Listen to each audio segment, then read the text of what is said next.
اخلاص کے بعد پھر اللہ تعالیٰ نے بار بار قرآن مجید میں جس چیز کا حکم دیا ہے وہ یہ کہ اللہ کے اوپر بھروسہ کرو، توکل کرو، اس لیے کہ سب سے اچھا نعم المولا و نعم الوکیل، سب سے اچھا آقا بھی وہی ہے اور سب سے اچھا وکیل بھی وہی ہے۔ وکیل کے معنی ہے جس کو ہم اپنے کام کا ذمہ دار بنائیں۔ کام کا ذمہ دار ہم کس کو بناتے ہیں؟ دنیا میں ہم وکیل اس کو کرتے ہیں جس کے بارے میں ہم کو سب سے پہلے تو یہ یقین اور احساس ہوتا ہے کہ یہ اتنی قدرت اور قابلیت رکھتا ہے کہ یہ میرا مقدمہ اور میرا معاملہ لڑ سکے۔ دوسرا، ہم یہ یقین رکھتے ہیں کہ وہ ہمارا معاملہ، ہمارا مقدمہ پوری طرح سمجھتا اور جانتا ہے۔ اسے سمجھتا اور جانتا نہیں ہوگا کہ اپنی قابلیت سے کیسے ہمارا کام کرے گا۔ اور تیسری چیز یہ کہ اس کو ہمارے معاملے سے دلچسپی ہے، خواہ یہ دلچسپی ہم فیس دے کر پیدا کریں یا ذاتی تعلقات کی بنیاد پر پیدا کریں۔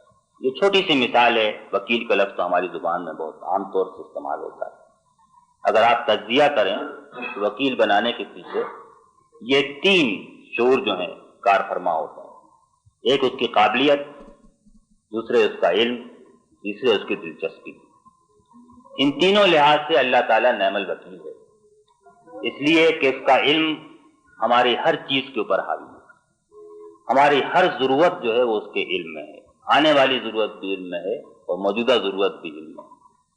جو ضرورتیں کہ خود ہماری نظر سے پوشیدہ ہیں وہ اس کے علم میں ہے، اور اس کا علم جو ہے وہ ہر چیز کے اوپر حاوی ہے۔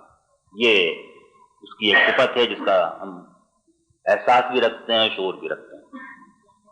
پھر ہم یہ بھی جانتے ہیں کہ وہ جو کچھ کرنا چاہے ہمارے حق میں وہ کر سکتا ہے، اس سے کوئی روکنے والا نہیں ہے۔ اس کی قدرت کے اوپر بھی ہمارا یقین اور ایمان ہے کہ وہ علی کل شیء قدیر۔ کوئی چیز ایسی نہیں ہے جو اللہ تعالیٰ کے لیے ناممکن ہو، اس کے لیے گراں ہو، جس کو وہ نہ کر سکتا ہو اگر وہ ہمارے لیے کرنا چاہے۔ اور تیسری یہ کہ وہ رحمان اور رحیم ہے، اس نے خود ہمیں پیدا کیا ہے، ہم اپنی مرضی سے یہاں پر نہیں آئے، اس دنیا میں رکھا ہے، ہم یہاں خود نہیں آ گئے ہیں، اور اس کے بعد اس کو ہمارے حال سے گہری دلچسپی ہے، ہر لمحہ وہ ہمیں تھامے ہوئے ہے، ہر سانس اس کی مرضی سے آ رہا ہے اور جا رہا ہے، اور اس کی رحمت ہر وقت ہمارے شامل حال ہے۔ تو رحمت اور قدرت اور علم اور شکر کے جتنی بھی چیزیں آپ نے حاصل کی ہیں وہ سب اس بات کا تقاضا کرتی ہیں کہ اللہ تعالیٰ کے اوپر توکل اور بھروسہ صرف اسی کے اوپر رکھا جائے۔ توکل کے معنی دراصل یہ ہیں کہ اللہ تعالیٰ کے راستے کا ارادہ کر کے اور پھر ہم سارے کام اس کو سپرد کریں۔ توکل کے معنی یہ نہیں ہے کہ کام نہ کریں اور ہمارے بدلے اللہ تعالیٰ آ کر کام کر دے گا۔ مثلا کوئی آدمی کہے کہ میں نماز نہیں پڑھتا، اللہ پر بھروسہ کرتا ہوں، وہ نماز، تو ظاہر ہے کہ اللہ کے پر بھروسہ ہم کتنا ہی کریں لیکن وہ نماز ہماری جگہ آ کر نہیں پڑھے گا۔ بظاہر یہ مثال بڑی واضح اور لفظی مثال محسوس ہوتی ہے۔ کون آدمی یہ کرے گا کہ میں نماز میں تو نہیں پڑھتا، اللہ تعالیٰ پڑھوا دے گا؟ جب تک ہم خود نہیں پڑھیں گے اللہ تعالیٰ اس نماز کو ہم سے نہیں پڑھوائے گا۔ دنیا کے معاملات میں بھی ہم یہ توکل نہیں کرتے، کسان بھی یہ نہیں کرتا کہ گھر بیٹھ جائے اور یہ کہے کہ اللہ تعالیٰ فصل اگا دے، بلکہ وہ جاتا ہے، بیج ڈالتا ہے، ہل چلاتا ہے، پانی کا انتظام کرتا ہے، اس کے بعد وہ توکل کرتا ہے کہ اللہ تعالیٰ اس فصل کو بہترین فصل بنائے گا۔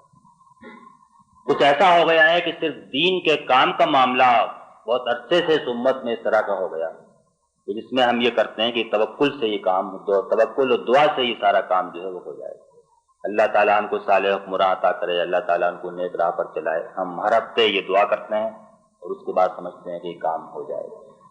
تو توکل کے معنی دراصل یہ نہیں ہے کہ کام نہ کر کے اور بھروسہ ہو کہ اللہ تعالیٰ کر دے گا۔ جس طرح وہ ہماری جگہ آ کر نماز نہیں پڑھے گا، اسی طرح وہ ہماری جگہ آ کر جہاد نہیں کرے گا، وہ ہماری جگہ آ کر جد و جہد نہیں کرے گا، وہ ہماری جگہ آ کر قتال نہیں کرے گا، وہ ہماری جگہ آ کر اقامت دین نہیں کرے گا۔ یہ سب کام تو ہم کو کرنے ہیں، لیکن ان کاموں کا عزم کرنے کے بعد پھر یہ ان کا انجام اور ان کا اچھی طرح چلنا اور اچھی طرح انجام تک پہنچنا، یہ اس کے سپرد کر دینے کا نام جو ہے وہ دراصل توکل ہے۔ حدیث میں بھی اس بات کی وضاحت کی گئی ہے۔ کسی آدمی نے آ کر پوچھا کہ میں اپنے اونٹ کو کھلا چھوڑ دوں اور توکل کروں یا باندھ دوں اس کے بعد توکل کروں؟ تو حضور نے فرمایا کہ اونٹ کو باندھ دو، اس کے بعد اللہ پر بھروسہ کرو تو اس کی حفاظت کرے گا اور اس کی نگہبانی کرے گا۔